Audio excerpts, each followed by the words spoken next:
So by now you might have heard that Amazon recently released their new update, guys, and this is an overall on their operating system. So everything's going to look a little bit different. It's going to be a fresher update, and it's going to give you a lot of cool options, including the option to add profiles and do a couple other cool things. So the other day I released a video just letting you guys know that this update was coming. First, it will be pushed out to your newer Fire TV stick, so your Fire TV stick Lite and your Fire TV stick 3rd generation, and we should see it roll over to the 4K in the next couple months. So this video I want to do a quick run through of the new update, show you the ins and outs. If you're on the fence about updating, watch the video all the way through. And also, a lot of questions been asked about third-party applications. We're going to go ahead and test that out as well.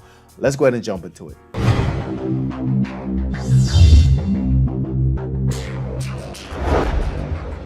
So if you're new to the channel, I do everything tech, from your streaming reviews, streaming news, product reviews, unboxings, and everything in between. Hit that subscribe button in the top right, smash the notification bell. Make sure you select all on notification. That way you won't miss a video or a giveaway. So like I said before, if you have one of the newer Fire TV sticks, this update should now be available.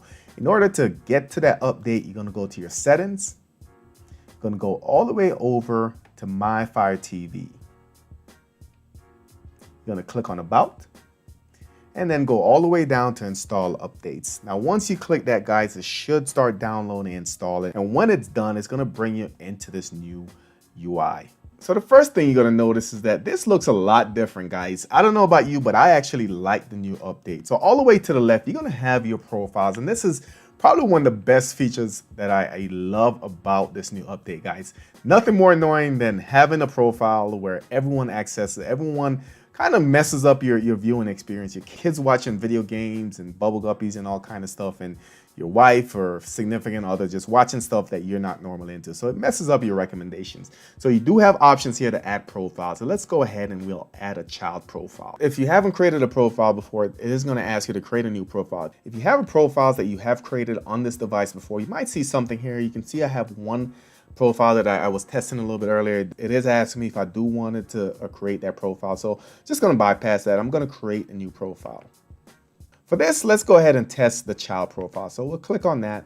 It's going to tell you to enter the child's name. So let's just do Bob.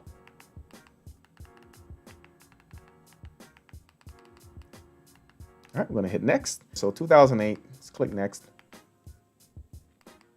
All right, you do have the option to change the icon. So let's go ahead and we'll see what they have available. All right, so it looks like they have some trucks, mermaid, some other different things. So I'm just going to select a tiger for this one. Go ahead and add profile. And now it's asking you to select a pin. Now where this comes in handy is that if you have a child, they cannot go to your other profile. So they cannot get to my Triple M profile without knowing this pin. So let me just go ahead and we'll just select a pin.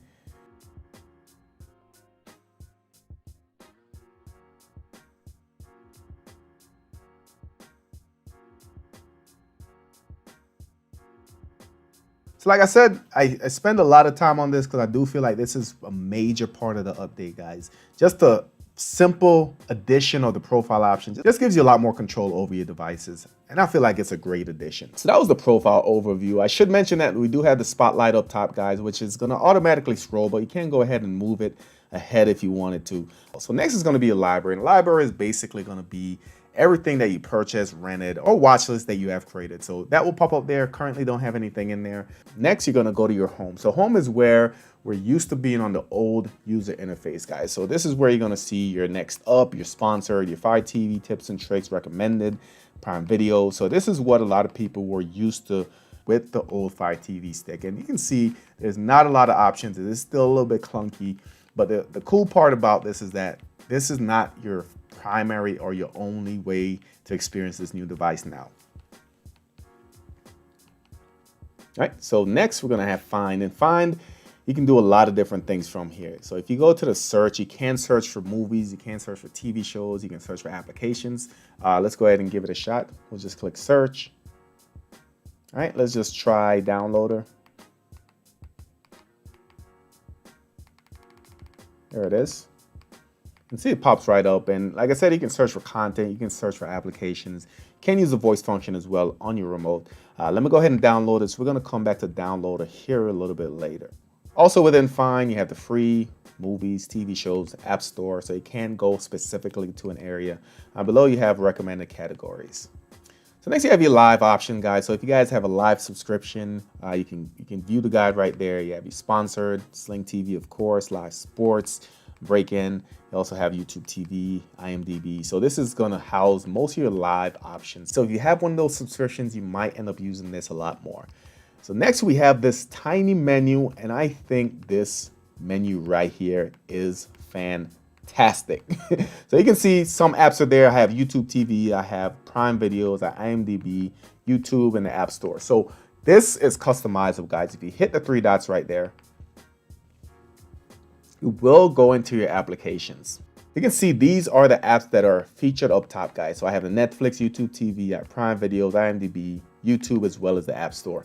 And you can go ahead and move and adjust how this looks, which I think is another great option. I love that little menu up there. So to adjust this, all you have to do, let's say I wanted to bring Downloader up there. So I'll go here and I'll do a long press, or I can hit the menu on my remote, and then I can go ahead and I can move it to where I need it. So I'll just put Downloader right here. And let's say I wanted to move YouTube over a little bit. Long press, go ahead and move it over. All right.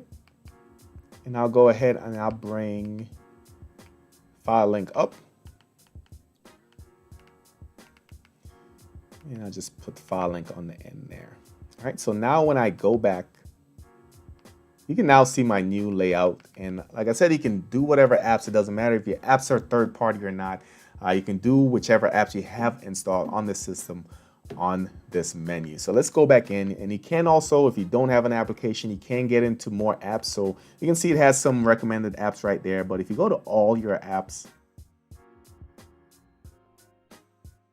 so also important to notice up top is that you have three menus here. You have all applications, you have apps that's installed on this TV. So these are the local applications, as you can see there. And then you have apps that are not installed, but they might be in your Amazon cloud or something that you've used in the past. So you have those right there, and you can easily install any one of these.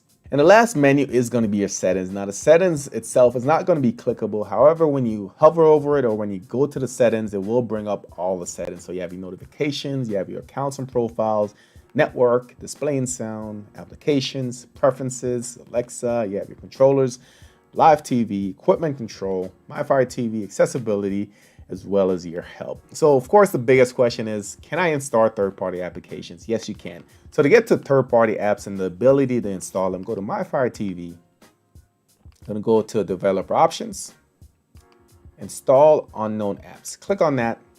And within that, these are the areas that you will be able to install third-party applications from. So you can see Analytics, Google Chrome is there, Downloader is there. Notice that Downloader is turned on.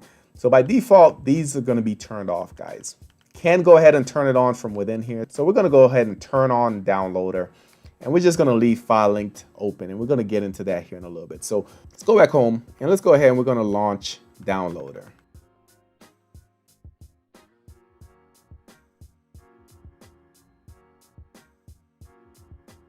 And this should be a direct download, guys. If you don't know, file link, it's a pretty cool area to get some of your applications. They do have individual stores. I have a store. Most creators will have a store, but depending on what you're looking for, this is going to be a great resource. So this is a direct download. So when you click on it, it should start downloading. So remember that we did allow Downloader to install third-party apps, but when we get to file link, I'm going to show you what happens if an application is not given permission. All right, so that's already installed. Let's go ahead and open file link.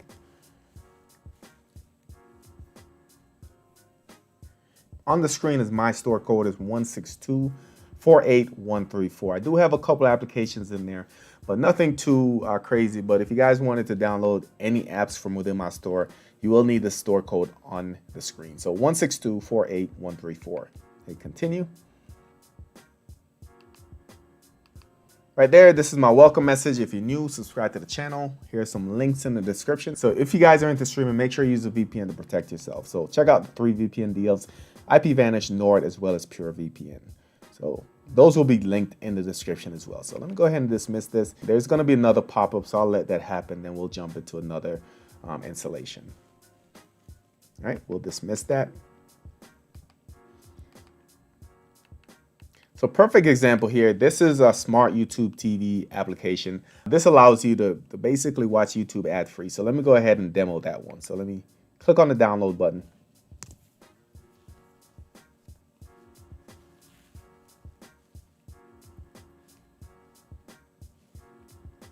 Right.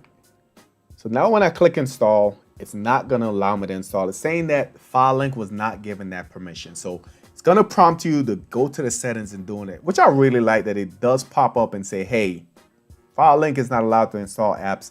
Do you want to give it a permission? Go to your settings. So we're just going to click on settings. It's going to bring you directly to that area, guys. Just go ahead and install unknown apps. Click on file link and turn it on. Hit the back button, hit it again, and go ahead and install it once again.